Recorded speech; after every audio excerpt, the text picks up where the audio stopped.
On a fait l'acquisition d'un supercalculateur qui est constitué de plus de 1000 GPU de dernière génération NVIDIA, de manière à pouvoir entraîner des modèles très conséquents qui vont pouvoir permettre d'accéder à une grande intelligence artificielle.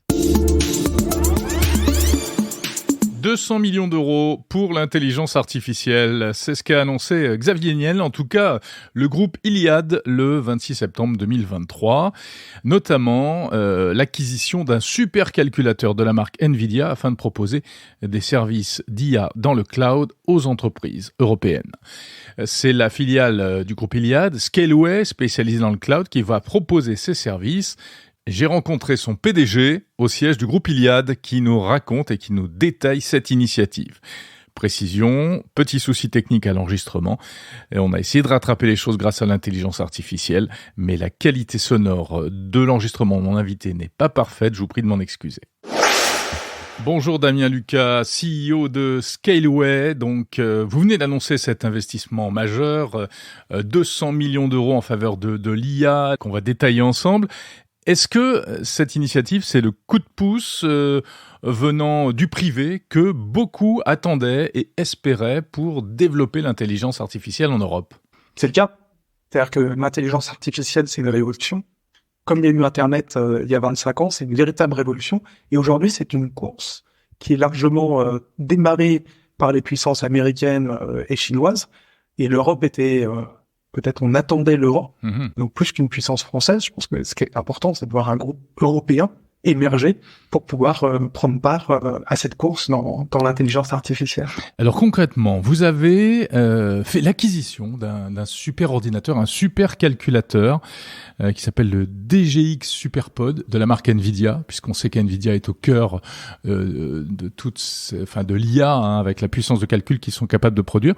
C'est la plus grosse plateforme de cloud IA en Europe. Ça ressemble à quoi? Techniquement parlant, ça ressemble à des serveurs informatiques, pour ceux qui connaissent. Donc un data center classique, on va dire. C'est hébergé dans un data center. Là. C'est beaucoup de super ordinateurs, beaucoup de super serveurs. Techniquement parlant, c'est pas particulièrement sexy. Ouais. Même ça offre des capacités de calcul qui sont incroyables. Ça fait appel notamment au GPU, à la puissance graphique de ces machines. Aujourd'hui, un des enjeux dans cette bataille de l'IA, c'est d'entraîner les modèles, apprendre. À partir de l'intelligence artificielle, il y a ce morceau apprendre. Donc, pour apprendre, il faut un jeu de données, les livres, et puis ensuite, il faut apprendre. Et c'est là qu'intervient ce processus. Aujourd'hui, la technologie qui est la mieux destinée pour apprendre, ce sont les GPU. D'accord. Les GPU NVIDIA. On a fait l'acquisition d'un supercalculateur qui est constitué de plus de 1000 GPU de dernière génération NVIDIA, de manière à pouvoir entraîner des modèles très conséquents qui vont pouvoir permettre d'accéder à une grande intelligence artificielle. Il paraît que c'est pas facile d'acquérir ce type de matériel parce qu'il y a beaucoup de demandes. Exact. C'est très demandé. Ouais. Très, très demandé. Et la capacité de production NVIDIA est limitée aujourd'hui. Donc, c'est compliqué de faire l'acquisition. Une partie de... Déjà, faut pouvoir le payer. Même de payer. Et ça, c'est le gros avantage de Scaleway, appartenant au groupe Iliad, d'avoir cette capacité de financement et d'investissement sur des sujets aussi critiques.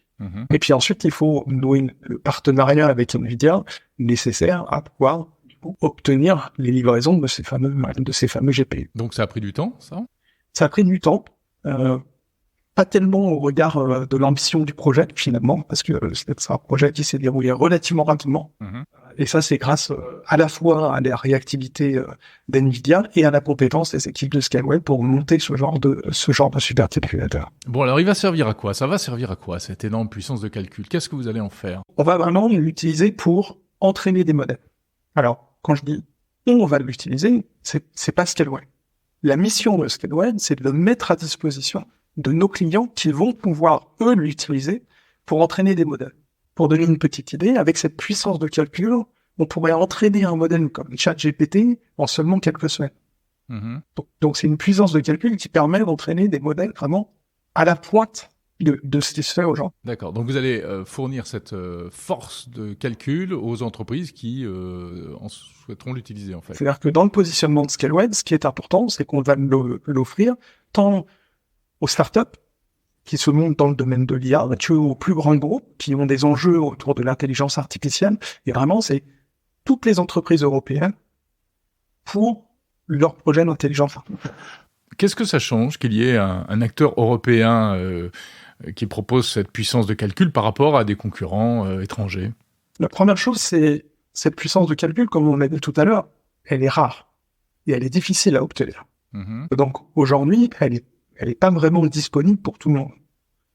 Il en existe chez différents fournisseurs, assez peu de disponibles, et jusqu'à présent, il n'en existait pas en Europe. Et donc ça, c'est probablement un grand changement, mais donc Scaleway, en tant qu'acteur européen, va proposer de la puissance européenne dans un domaine où il est important de disposer de cette puissance de calcul pour les entreprises européennes. Et il y a une question autour de la criticité de la donnée. Ouais. Et encore une fois, pour entraîner un modèle, il faut donner tout son savoir au modèle, mettre toute cette donnée sur la plateforme, pour pouvoir ensuite entraîner le modèle. Toutes les entreprises ne sont pas forcément à l'aise avec le fait d'exporter en dehors de l'Union européenne ces données, et notamment avec tout ce qu'on connaît aujourd'hui en termes de loi extraterritoriale et Cloud Act américain et équivalent des autres puissants. Donc ça, c'est la question de la souveraineté. Ce que vous voulez offrir aujourd'hui aux entreprises, c'est de la puissance de calcul pour l'intelligence artificielle souveraine, européenne, et même française en l'occurrence. Exactement. Et cette démarche de souveraineté, elle s'inscrit dans une démarche de responsabilité en plus large. Donc quand je parle de responsabilité, il y a la souveraineté de la donnée, c'est important. Il y a un deuxième point qui est un point écologique. C'est-à-dire que ces GPU consomment énormément d'énergie. Et donc ce qui est critique, c'est de les héberger dans des data centers qui soient bien conçus et qui soient conçus pour être efficaces énergétiquement dans la manière dont ils sont refroidis. En l'occurrence, et là c'est le cas. C'est le cas. Et ce qui est génial, c'est que ces GPU sont hébergés dans un data center du groupe IBM qui fonctionne sans climatisation. C'est une technologie particulière. D'accord. Mais qui permet de refroidir le data center sans climatisation. Et ça, c'est assez unique en Europe. Et ça permet de mettre ces GPU gourmands en énergie dans un environnement dans lequel ils ne seront pas catastrophiques en termes d'emprunt. Vous pouvez nous en dire plus là-dessus? C'est-à-dire comment ça fonctionne? C'est quelle une technologie qui s'appelle adiabatique, par évaporation d'eau, et qui a été déployée par le groupe il y a maintenant quelques années. Cette responsabilité sur la souveraineté que sur l'écologie, c'est quelque chose qui devrait être de manière générale chez Scaleway pour la partie public cloud, tout comme cette partie de plus GPU cloud. On sait dans quelle proportion ça fait baisser l'impact environnemental par rapport à un data center classique qui fait la même chose? En fonction des usages, au moins 20%. Où est-ce qu'il se trouve ce data center? En région parisienne, sur la commune de Saint-Ouen-l'Aumône. Voilà. C'est gros comment ça? Voir ça comme une grande salle remplie de serveurs. Pour les plus technophiles, on met ça dans des baies informatiques. Baies informatiques, chacun voit à peu près ce que c'est. Ça représente quasiment 130 baies informatiques remplies de serveurs. D'accord, ok. Alors ça c'est l'aspect technique. Alors vous allez fournir donc cette puissance de calcul aux entreprises vos clients qui souhaiteront l'utiliser. Vous faites partie du groupe Iliad. Iliad, c'est Free. Free a cassé les prix dans le mobile. Est-ce que vous allez faire la même chose? Est-ce qu'on peut avoir déjà un ordre d'idée des offres commerciales qui seront proposées? Alors, on va évidemment faire la même chose. Ce qui est important dans les offres commerciales, c'est de pouvoir offrir la totalité des offres commerciales nécessaires aux besoins en intelligence artificielle. Et en fait, quand on regarde tous les besoins, en intelligence artificielle, on commence avec la structuration de la donnée, c'est-à-dire que tout ce savoir qui va être utilisé, il faut le structurer pour le mettre dans les livres qui vont servir à entraîner. Donc, cette structuration de la donnée, ça correspond à des offres qu'on a déjà, en termes de stockage, en termes de base de données, en termes, etc. Ce qu'on appelle DataOps. Ensuite, il y a cette deuxième partie qui est clé, qui est l'entraînement. L'entraînement, c'est vraiment là où on a besoin de cette grande capacité de calcul GPU. Et donc, c'est pour ça qu'on a le supercalculateur. Et à la fin, vient la partie inférence. C'est-à-dire qu'une fois qu'on a un modèle qui a été entraîné, qui est sachant, comment est-ce qu'on l'utilise pour répondre à des problématiques de tous les jours. D'accord. L'inférence, elle demande aussi des GPU dans des proportions moindres. Oui, ça consomme moins, ça nécessite moins de ressources. C'est moins de ressources. Et typiquement, on propose du coup des ressources de calcul qui ne sont pas ce superpod, mais qui sont des GPU plus à l'unité à commercialiser. Et du coup, pour que les entreprises, après avoir fait l'entraînement d'un modèle, ou qui auront fait l'acquisition d'un modèle pré-entraîné, puissent ensuite faire l'inférence également chez Scaleway. C'est une gamme complète d'offres commerciales avec des prix qui commencent évidemment très très bas si on veut un GPU unitaire pendant 1 heure, et qui peuvent être évidemment beaucoup plus importants si on veut 1000 GPU pendant 1 an pour entraîner un modèle. Mais par rapport à la concurrence et par rapport au prix du marché actuel, est-ce que vous allez délibérément essayer d'être offensif? Alors la concurrence, c'est difficile puisqu'on est les premiers sur le marché européen. Donc, il n'y a pas de concurrence. Oui, mais il y a des concurrents américains ou autres. La concurrence américaine, elle est bien décidée à être très agressive face à la concurrence américaine pour ne pas pénaliser les sociétés qui souhaiteraient entraîner leur modèle en France. Il n'y a pas de raison que ce soit plus cher. Vous pensez que grâce à vous, des startups pourront accéder à des ressources d'entraînement d'intelligence artificielle alors qu'elles ne pouvaient pas précédemment? J'espère bien. Ouais. J'espère bien, et c'est la mission que se donne Scaleway, de pouvoir mettre à disposition de la capacité d'entraînement auprès de toutes les startups qui vont pouvoir faire émerger cet écosystème de l'intelligence artificielle en France. Et vous savez déjà un peu quel secteur pourrait être intéressé? Les secteurs, ils sont incroyables. Bien sûr, mais est-ce que vous avez déjà des demandes, des clients? Ouais. Des demandes et les secteurs, on sait qu'il y a un intérêt là, dans le pharmaceutique pour des futures molécules, jusqu'au cinéma pour créer tout ou partie des effets spéciaux ou même des plans complets de certaines scènes qui pourraient demain être gérées complètement par l'intelligence artificielle. Les domaines d'application sont juste très très là. Et ce qui est important, c'est que du coup, dans la démarche responsable que je mentionnais tout à l'heure, on gardera quand même un œil attentif chez Scaleway et chez Iliad de manière générale à toute la partie éthique autour de l'intelligence artificielle. C'est-à-dire? Il y a de nombreux domaines, il y a de nombreux débats aujourd'hui sur le domaine de ce qui est sain de faire ou de ne pas faire avec de l'intelligence artificielle. C'est-à-dire que vous ne vous interdisez pas éventuellement de refuser certaines applications parce qu'elles ne correspondent pas à l'éthique dont vous parlez?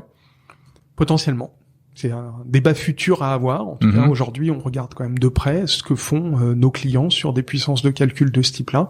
Je pense que c'est important et ça fait partie de la responsabilité de Scaleway en prenant cette place dans la course à l'intelligence artificielle. Donc vous l'avez dit, c'est une première au niveau européen, c'est une telle puissance offerte aux entreprises. Malgré tout, par rapport à des efforts qui peuvent être faits aux États-Unis ou en Chine, je sais pas, Microsoft qui met 10 milliards de dollars dans OpenAI, donc ChatGPT qui envisage de lever 100 milliards de dollars. Est-ce qu'on n'est pas encore des nains? Pardon, 200 millions, c'est énorme, mais est-ce qu'on n'est pas encore des nains? 200 millions, c'est un premier investissement. Il y en aura peut-être d'autres. Aujourd'hui, on sait que il y a de la demande en Europe. Scaleway est en contact avec toute cette demande en Europe, et la mission de Scaleway, c'est de servir les entreprises qui vont avoir besoin de ce type de puissance. Donc, il faut commencer quelque part. Je pense qu'on commence très vite, et on a bien l'intention de rester dans la course longtemps, dans cette course, et d'être le champion européen pour entraîner tous ces nouveaux modèles qui vont émerger. Quitte à remettre éventuellement la main au porte-monnaie pour agrandir encore plus ce parc. J'ai pas d'annonce à faire à ce stade, mais je pense que les investissements qui ont été faits dans Scaleway de manière à construire une puissance de calcul jusqu'à présent sur la partie cloud traditionnelle montrent la capacité d'investissement du groupe Iliad à mettre en face de la demande dès lors qu'elle est avérée. Alors cette acquisition donc de ce super machine s'accompagne aussi, il y a d'autres choses qui ont été annoncées. Alors ça concerne moins directement Scaleway, c'est plus groupe Iliad, mais on peut peut-être en dire un petit mot vite fait. Donc création d'un laboratoire de recherche indépendant pour l'intelligence artificielle. Vous allez Iliad va lancer une conférence annuelle sur l'IA. C'est quoi l'idée? C'est vraiment de prendre place de manière de devenir un acteur majeur de ce secteur? C'est ça. Le labo de recherche, c'est un labo de recherche qui a vocation du coup à construire des modèles et construire des modèles très orientés vers l'open source, avec une équipe de talents qui puisse faire émerger la position de l'Europe dans ce domaine-là et avoir des modèles qui soient développés en Europe, entraînés en Europe, etc., etc. Il y aura plus d'annonces sur ce laboratoire de recherche le 17 novembre, au cours de cette conférence que vous venez de mentionner. D'accord. Qui est une conférence organisée par Scaleway et qui, de manière assez large, du coup, va regrouper un certain nombre d'annonces du groupe Iliad, mais qui est une conférence organisée par Scaleway à Station F, le 17 novembre, où on va pouvoir donner rendez-vous à tous les experts de l'AI autour d'un certain nombre de dialogues technologiques pour vraiment pouvoir faire progresser, technologiquement parlant, l'intelligence artificielle en Europe. Quels sont vos rapports avec les pouvoirs publics dans cette course vers l'IA? On sait qu'évidemment le gouvernement est très demandeur. Est-ce que vous l'avez tenu au courant de vos intentions, ou bien ils ont découvert l'annonce il y a 2 jours? On est évidemment en dialogue avec les pouvoirs publics, comme vous pouvez l'imaginer. Je pense que, encore une fois, c'est un enjeu pour le groupe Iliad, c'est un enjeu pour la France, c'est un enjeu pour l'Europe, et notre démarche, elle s'inscrit dans cet enjeu global. Mmh. Aujourd'hui, Scaleway a beaucoup de clients en dehors de la France. Aujourd'hui, Scaleway, du coup, a développé une infrastructure de cloud, donc vraiment, on va dire, de ressources informatiques mises à disposition, ressources de stockage informatique, ressources de calcul informatique, ressources de réseau informatique. Et ces ressources-là, on les a construites à ce stade en Europe. Et ça, c'est important. Et donc, on les a construites dans 4 data centers parisiens, 3 autres data centers à Amsterdam, et 3 de plus en Pologne. Ce qui nous permet d'avoir des points d'appui, à chaque fois suffisamment redondés, de par le fait qu'il y a plusieurs data centers dans chacune des régions, mais massivement européens. Et ça, c'est pour servir des clients européens. Donc, évidemment, on a déjà beaucoup de clients qui sont des clients européens et pas simplement français. Ouais. Vous dites, je reviens un instant sur la question de l'éthique, etc. Vous ne vous interdisez pas éventuellement de refuser certains types d'applications. Ça pourrait aller jusqu'où? Alors vous allez refuser probablement des choses illégales, mais ça vous serez tenu de le faire. Vous pourrez peut-être refuser des choses qui vous paraissent peu éthiques. Est-ce que ça pourrait aller jusqu'à du tri, véritablement, entre l'utile et l'inutile? En ce moment, il y a des modèles qui sont entraînés pour cloner des personnes, pour les faire parler dans n'importe quelle langue, pour reproduire des avatars, des représentations virtuelles de personnes réelles, avec tous les effets qu'on imagine. Du divertissement, ça c'est sympa, mais des fake news, c'est beaucoup moins sympa. Comment vous allez vous situer par rapport à tout ça? Nous, la première chose, c'est qu'on tient à prendre part au débat. Prendre part aux débats qui vont permettre d'encadrer un peu les usages de l'intelligence artificielle. Le tri, une société commerciale qui doit faire du tri, c'est jamais bon. Bah non. Donc le mieux, ça reste encore de pouvoir définir un cadre qui permette d'avoir un cadre établi, qu'on puisse simplement suivre. Et ça resterait la meilleure réponse à avoir. Donc, ce que vous voulez, c'est avancer. Je reviens à la question sur les pouvoirs publics, un peu parallèlement avec le cadre juridique réglementaire qui pourrait arriver en France et en Europe. Sans attendre pour autant le cadre, puisque le but, c'est quand même d'innover, et d'aller suffisamment vite pour innover. Ouais, bien sûr. Est-ce que chez Scaleway, ça implique une réorganisation, des ressources nouvelles, etc., en termes de personnel? Ça implique des ressources nouvelles, comme toujours, j'aurais envie de dire. Puisque finalement, ce monde du cloud et ce monde de l'informatique, c'est un monde qui bouge très très vite. Les technologies se suivent et ne se ressemblent pas toujours. Donc il faut en permanence former les équipes, recruter des nouvelles équipes. Scaleway, c'est une société qui est en croissance très très forte. Je pense que la demande d'un cloud souverain européen, elle est de plus en plus forte. Donc oui, c'est une transformation chez Scaleway, une transformation qui passe par de la croissance, par des nouvelles compétences aussi, et par toujours plus d'innovation. Est-ce que vous avez développé des applications spécifiques pour le groupe Iliad? Non, alors, encore une fois, le positionnement de Scaleway, c'est une infrastructure cloud. Donc, qui permet à toutes les entreprises, je le répète, à toutes les entreprises, les startups, les grands groupes, les PME, les indépendants et le groupe Iliad, de faire tourner leurs applications dessus. Nous, on ne fournit pas en tant que tel des applications. Oui. On fournit l'infrastructure nécessaire à faire tourner les applications de toutes les entreprises européennes notamment. Merci beaucoup. Merci à vous. Damien Lucas, CEO de Scaleway.